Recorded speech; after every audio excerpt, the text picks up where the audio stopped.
Muy buenos días a todos.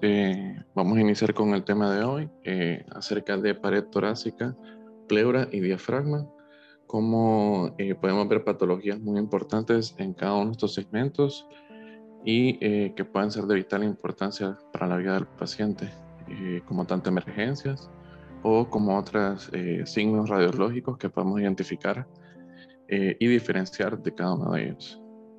Mi nombre es Ricardo Rivera y pues, vamos a iniciar. Primero, pues vamos a hablar acerca de la anatomía. Es muy importante identificar la pared torácica, cuáles son sus límites, cuáles son sus capas o componentes. En este diagrama anatómico podemos visualizar cómo en la parte morada que estoy señalando ahorita es el pulmón, cómo está rodeado por la pleura, una pleura tanto visceral como parietal.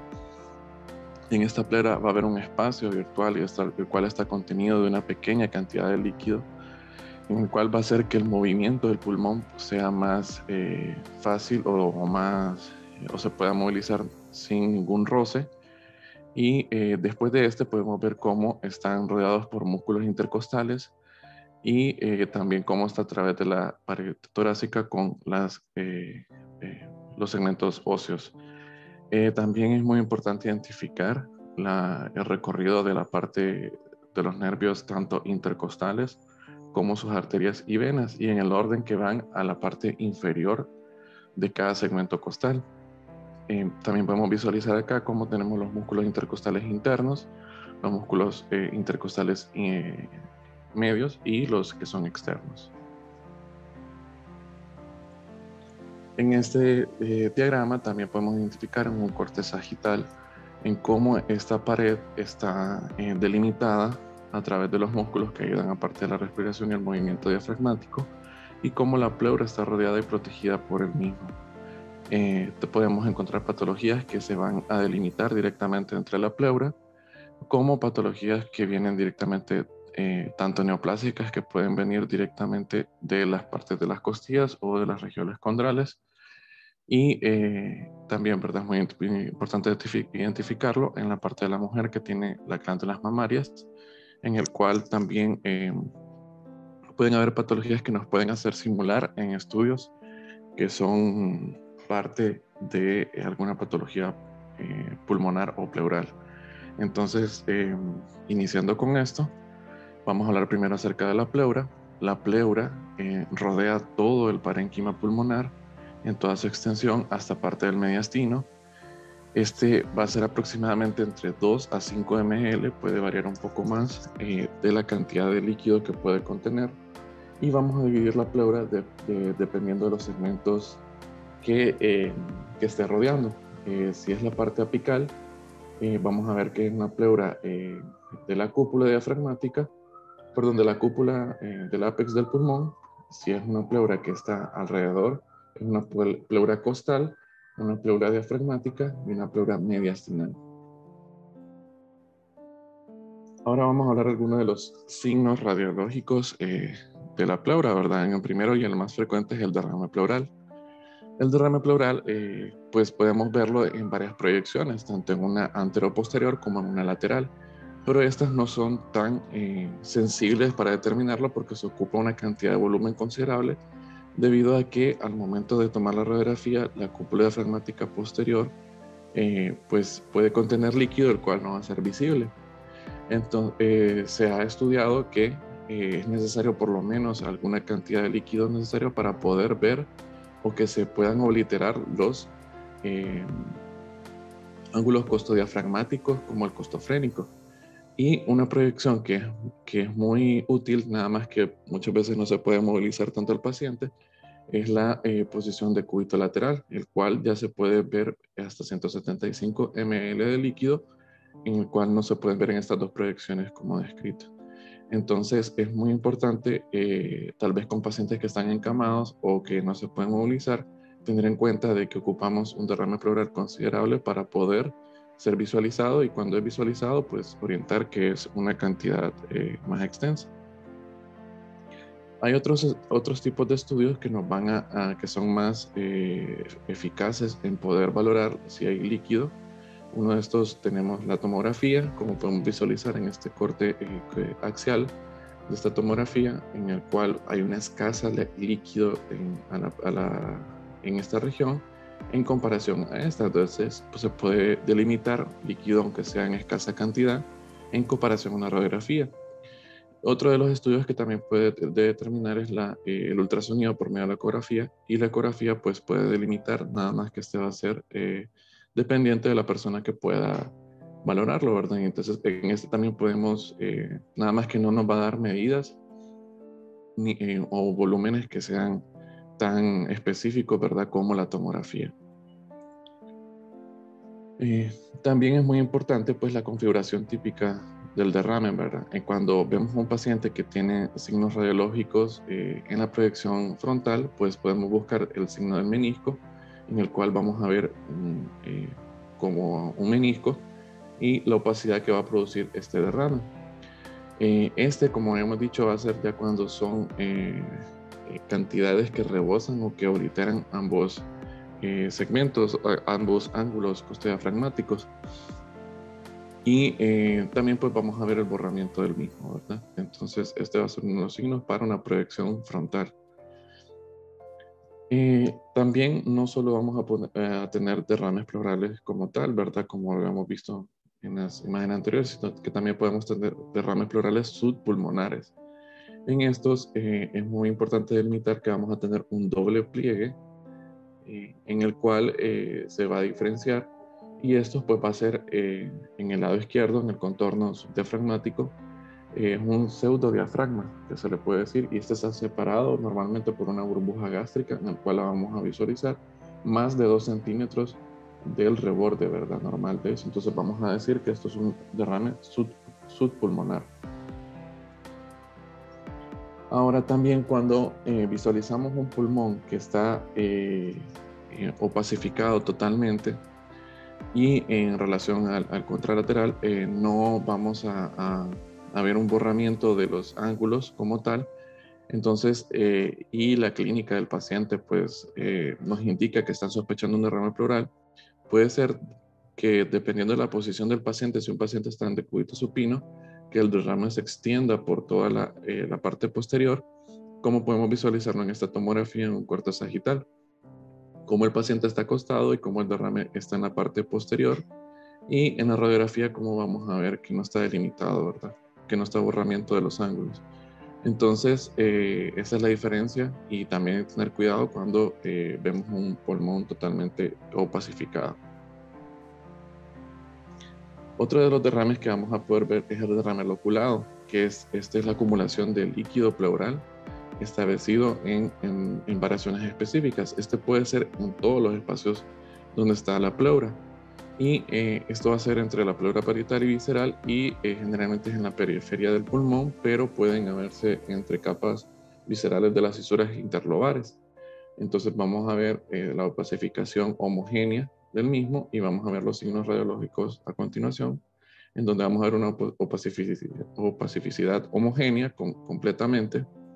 Vamos a ver que tiene bordes convexos y que este va a compresionar el diafragma o el parénquima pulmonar. Entonces vamos a ver que los ángulos son bien respetados, que la forma está bien delimitada y que es totalmente homogéneo. Y está respetando siempre el límite de la pleura. Entonces estos son signos que nos pueden hacer sospechar de un derrame loculado. En esta imagen pues también podemos ver que puede ocupar las fisuras interlobares, como podemos observar aquí en la división del pulmón, como es biconvexo, y cómo está bien delimitado a través de las pleuras en esta imagen de rayos X anteroposterior y lateral, en cómo podemos visualizar en la parte media la opacificación, ¿verdad? Son bien delimitados y pues sus extremos se fusionan siempre, ¿verdad? Van a fusionarse y hacer este pico normal que nos hace sospechar, y en el sitio anatómico como tal, que es un derrame de la fisura interlobar. Ahora, causas de derrames hay muchas. Solo las describo aquí, pero resaltando la parte que está en rojo, siempre hay que sospechar cuando hay formación excesiva de líquido, cuando son patologías cardíacas, la disminución de la reabsorción, cuando son por el transporte de otras cavidades o por ejemplo en pacientes que tienen ascitis y hay un transporte desde la cavidad peritoneal, cuando son derrames bilaterales que nos puede hacer sospechar y cuando son derrames unilaterales, en este caso un derrame izquierdo, también qué patología nos va a hacer sospechar. Entonces también es muy importante tener estas causas y cómo podemos delimitarlas también.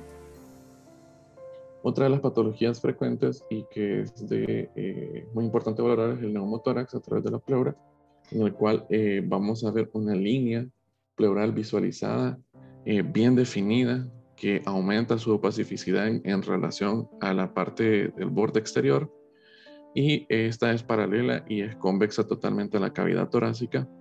Y es muy importante delimitar que en esta parte donde está el neumotórax no hay vasculatura, tanto ni vasculatura ni tampoco no vamos a ver, ¿verdad? Nada, sino que se va a ver una estructura totalmente delimitada. Ahora, también, al igual que el derrame pleural, el neumotórax, debido a que es más denso, en la parte de aire, pues esto se va a ir generalmente a la parte apical del paciente. En cambio, al derrame pleural, ¿verdad? Que el derrame pleural, por el peso que tiene, pues se va a ir a la parte posterior. En cambio, este no, este se va a ir a la parte apical. Y podemos observar en pacientes cuando los movilizamos, a pacientes que están totalmente erguidos, cómo cambia la disposición del mismo. En este caso tenemos estos dos ejemplos del mismo paciente con una herida por arma blanca, en el cual lesiona la pared torácica y como visualizamos en esta proyección del cúbito lateral, en el cual podemos ver el neumotórax y el artefacto metálico, y también en esta proyección cómo podemos visualizar que el neumotórax se va a la parte apical. Entonces es muy importante ver que hay una movilización del mismo, que hay ausencia de vasculatura a nivel esto y que está bien delimitado. Ahora, en los pacientes también podemos ver que cuando los pacientes están en decúbito supino, cómo hay otro signo específico que es el signo del surco profundo. Este pues se produce por un surco completo en el ángulo costofrénico o costodiafragmático, y cómo podemos ver cómo el neumotórax diseca a través del mismo, y pues va a depender del tamaño del neumotórax y de la cantidad del colapso pulmonar, ¿verdad? Otra de las modalidades que vamos a tener para poder visualizar el neumotórax es el ultrasonido. En la ecografía, pues hay signos específicos. Podemos visualizar en un modo M, en el cual hay signos específicos, como en la escala de grises.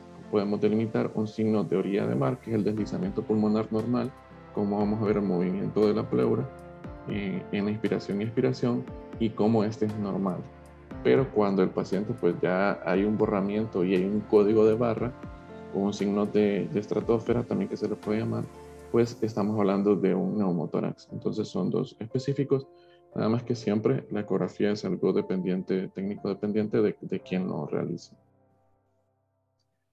Cuando el paciente también tiene antecedentes del neumotórax y podemos visualizar que tiene niveles hidraéreos con contenido líquido en su interior, entonces pues es muy importante identificar el hidroneumotórax, que también puede ser tanto líquido como sangre, ¿verdad? Entonces es muy importante. Estos pacientes generalmente tenemos que sospechar cuando hay pacientes que no solo por trauma, sino cuando hay pacientes que se les hizo toracocentesis, cuando hay fístulas broncopleurales, cuando hay pacientes que hay alguna lesión de esófago y hay una comunicación del mismo entre cavidades.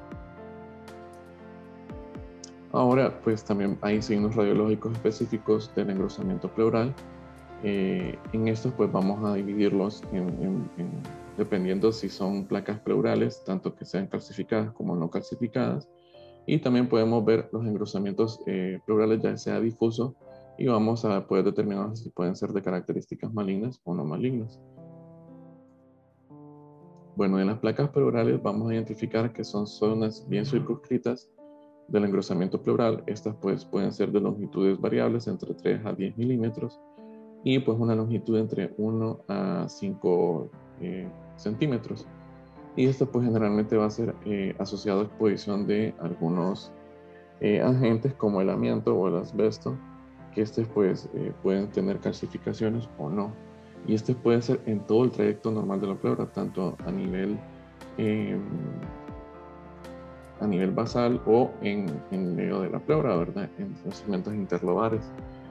Y esto es cuando también se pueden visualizar por medio del ultrasonido, donde vamos a visualizar un movimiento y engrosamiento del mismo. Algunos de los engrosamientos pleurales también pueden ser difusos.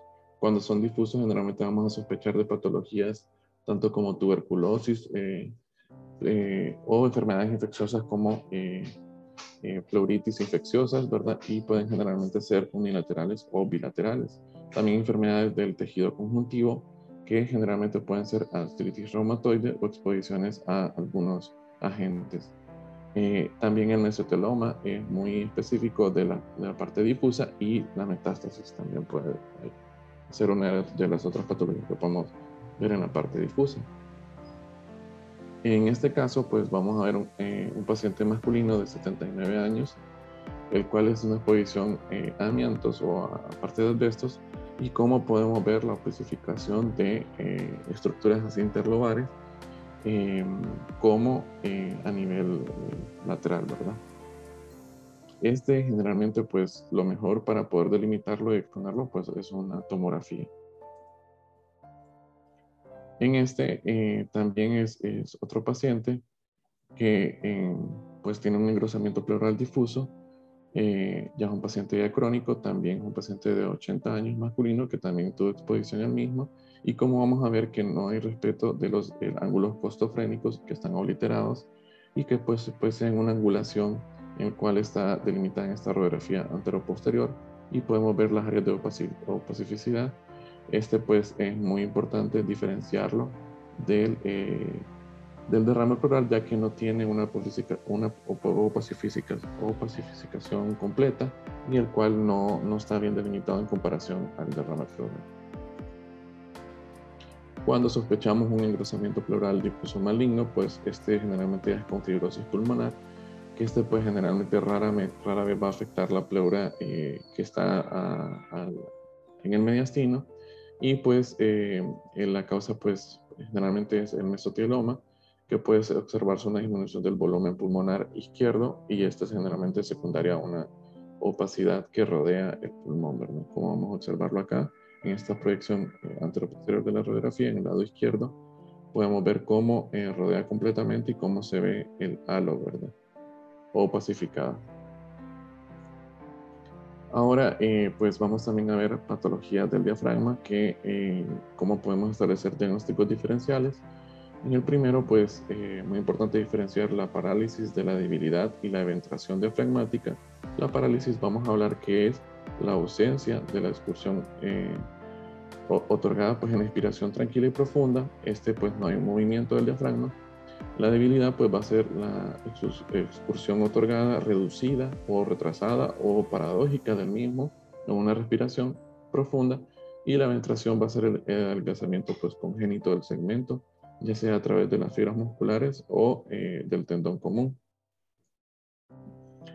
Cuando hablamos de una disfunción diafragmática, ya sea unilateral, pues generalmente estos pacientes son asintomáticos, son hallazgos incidentales que solo van a ser sospechosos cuando el paciente esté con un proceso patológico que tenga un esfuerzo pulmonar y que esté afectado. Entonces el paciente está comprometido con lo mínimo, ¿verdad? Esta es una radiografía tomada de acá del Seguro Social, en donde se visualizó no adelgazamiento, sino que se conserva bien la cúpula diafragmática, pero sí hay una elevación unilateral con contenido hidroaéreo, con contenido aéreo abajo del mismo. Y pues también podemos visualizarlo y hacer una medida más específica a través de la tomografía, en el cual podemos visualizar en esta tomografía cómo hay una elevación unilateral del mismo. Otras, cuando ya son a nivel bilateral, pues estos ya sí son sintomáticos, y generalmente pues ya vamos a ver una insuficiencia ventilatoria.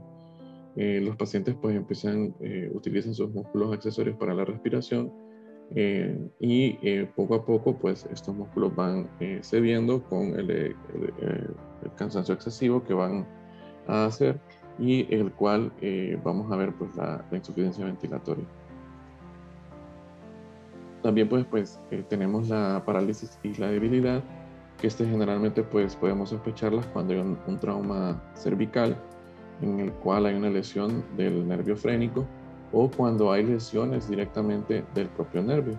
Y cuando hay pacientes como en este caso, este paciente un antecedente de una cirugía cardíaca y en el cual sufrió una congelación o lesión del nervio, en el cual después vamos a ver que hay una elevación unilateral del mismo, del hemidiafragma derecho. Entonces también el antecedente quirúrgico pues también nos puede hacer sospechar de una lesión del mismo. También hay otras patologías que pueden hacer lesión del nervio y es la invasión tumoral, en el cual podemos ver en esta imagen tomográfica en el cual esta lesión señalada y cómo podemos ver en el trayecto donde va el nervio frénico cómo está lesionado y cómo está en la parte anatómica, cómo puede estar y eleva el diafragma unilateral. Otras causas que podemos ver pues va a ser las causas infecciosas, la radioterapia, los trastornos de la transmisión neuromuscular y las miopatías también que nos pueden hacer lesión del mismo. La ventración, pues vamos a ver que es un segmento, puede ser un segmento ya sea anterior o posterior, como podemos visualizarlo acá, y va a ser la disminución o adelgazamiento del mismo, del diafragma, y generalmente pues no es todo el diafragma, pero sí es, y pues puede ser ya sea de origen congénito o adquirido. Hay causas de elevación diafragmática que nos pueden hacer sospechar o que nos pueden simular las mismas. Y estas las vamos a ver, por ejemplo, en los pacientes que tienen una pérdida del volumen, que tienen atelectasias o fibrosis pulmonar. El diafragma está hacia la cavidad torácica. También en procesos que aumenten la presión intraabdominal, como por ejemplo ascitis, hepatomegalia severas o algún tipo de masa, como puede ser la elevación del mismo. En pacientes con derrame pleural también nos pueden hacer simular una elevación del diafragma si no está bien visualizado, y también pues engrosamientos de la pleura. Cuando hay pinzamientos del mismo, pues también nos pueden hacer simular elevación de la misma. Cuando pensamos de la elevación diafragmática, pues es muy importante. Hay pruebas específicas, como por ejemplo el olfato, la prueba de olfato olfatorio por microscopio, en el cual hay una elevación y vamos a ver la función dinámica del mismo en el movimiento de inspiración profunda como expiración. Y tenemos que tener en cuenta que la cúpula diafragmática, pues cuando es más alta de 2 centímetros que la cúpula contralateral, pues vamos a sospechar que hay una elevación del mismo. Y cuando no hay una movilidad adecuada, generalmente vamos a ver que con una inspiración profunda el diafragma se tiene que mover hasta 4 centímetros y en una respiración formal hasta 1 centímetro. Cuando sospechamos que no hay una movilidad completa, pues vamos a ver una función, una dinámica diafragmática que está alterada. Los hallazgos anormales, pues vamos a ver una parálisis que estábamos hablando ahorita en la anterior, del hemidiafragma. Va a estar una excursión retrógrada, que va a estar ausente, y puede haber también un movimiento paradójico, el cual no es en relación a la inspiración, tanto con el otro diafragma. Siempre esto va a ser en comparación. En las técnicas también utilizadas por medio del ultrasonido en el modo M, como podemos ver la visualización del movimiento diafragmático en expiración y expiración, y cómo cuando no hay una movilidad no se puede visualizar el movimiento, y pues en este vamos a sospechar una patología que esté paralizado o que alguna de las patologías que hemos visto. Por último, vamos a ver las lesiones de la pared torácica, En esta, pues, generalmente vamos a sospechar patologías tanto benignas como malignas, y pues la mejor manera de visualizar patologías de la pared va a ser por medio de tomografía, en el cual nos puede hacer visualizar si viene predominantemente de la parte de la parte torácica, o si o viene de otra lesión, ¿verdad? Ya sea a nivel pulmonar. Entonces, por medio de la tomografía vamos a confirmar estos resultados, y también puede ser de guía para poder hacer una biopsia o poder distinguir, ¿verdad?, de dónde viene. Como he dicho anteriormente, estos pueden dividirse entre tumores, ya sea patologías benignas o malignas, y pues lo vamos a diferenciar. Hablando de las patologías benignas, la más frecuente pues es el osteocondroma y la displasia fibrosa, que constituye la mayor parte de las masas benignas, y este se va a ocasionar se lo vamos a visualizar a través en la apariencia anatómica de las costillas, donde va su delimitación, y su apariencia típica es una protuberancia sobre la costilla que produce una deformidad. Y como podemos visualizar en esta imagen radiográfica, cómo hay una posificación en el trayecto, y cómo este puede erosionar o ver el borde que no está respetado. Para esto, pues lo mejor es hacerlo por medio de tomografías.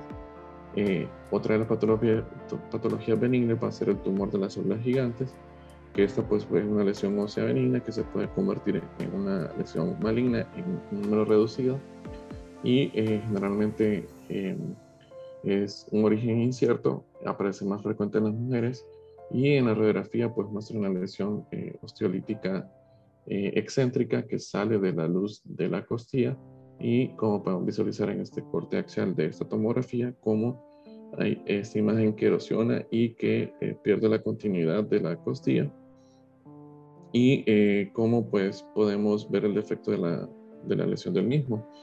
Y como siempre, como lo hemos dicho ahorita, pues siempre es importante el estudio tomográfico para poder delimitarlo y ver exactamente. También pues tenemos de las patologías malignas. Los tumores malignos pues, típicamente pues provocan el dolor, son de rápido crecimiento, y hay una estructura ósea no conservada. Estos generalmente van a hacer una invasión más rápida hacia el parénquima pulmonar y hacia las partes de tejidos blandos, y pues el condrosarcoma es una de las patologías primarias más frecuentes de las costillas, y que también nos pueden hacer lesión del mismo. También pues estas pueden hacer neoformación de masas, y generalmente pues también pueden ser sólidas. Bueno, esta es la bibliografía consultada, una parte de la revisión de los segmentos de las patologías que hemos visto anteriormente, y pues estamos a la disposición cualquier pregunta, y muchas gracias.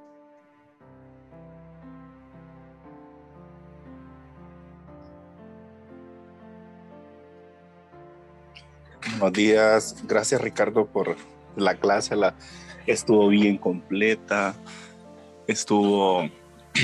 lo felicito, estuvo muy buena la clase. Pues la verdad que tan completa que ni siquiera sé qué podría aportar en la misma. Es un tema que pues, necesita ser revisado constantemente para no dejar ningún tipo de área sin valorar. No hay que pasarla desapercibida tampoco, ni en estudios de tomografía, ni en estudios de radiografía. Y la clase en general fue bastante completa. Tal vez solo para no perder la costumbre, cómo podríamos diferenciar para Manasés, que es el único R1 que está conectado ahorita, aparte de usted. ¿Cómo podríamos diferenciar una lesión que es de intrapulmonar de una extrapulmonar?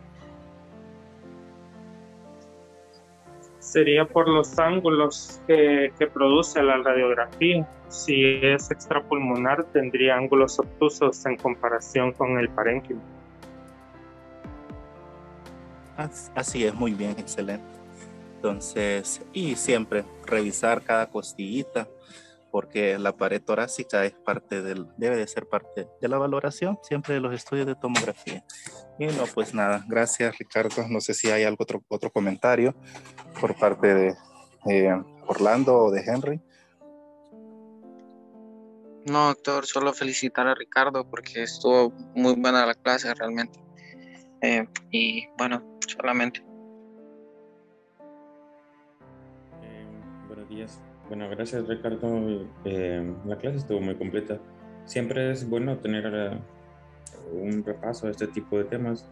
Y también lo único que no mencionó, pero que es importante tener en cuenta también son los empiemas, que tienen unas características ecográficas un tanto diferentes que los hacen ser colecciones infectadas en el espacio pleural, ¿verdad?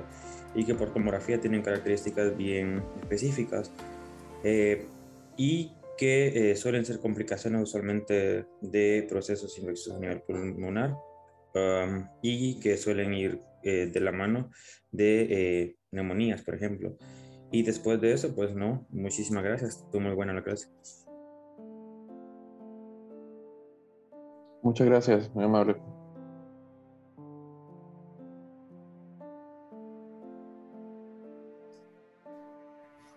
Felicidades, Ricardo, muy bonitas clases, muy bien expuesta. Abarcó casi la totalidad de los temas que involucran las afecciones pleurales y que nos recuerda que hoy por hoy tenemos diferentes modalidades que nos ayuden a valorar la pleura. Radiografía convencional, la fluoroscopía, el ultrasonido y la tomografía. Lo importante es que podemos utilizar cualquiera de ellos y con un conocimiento adecuado podemos dar diagnósticos diferenciales en la mayoría de los casos. Pero el punto más importante siempre va a ser la correlación con la clínica porque nos va a ayudar a diferenciar una serie de patologías pulmonares que sin ella es un poquito más difícil encontrar cuál es el diagnóstico. Por lo demás, nuevamente me felicito, muy bonita clase. Si no hay más comentarios, podríamos concluir la clase del día de hoy. Muchas gracias, doctor.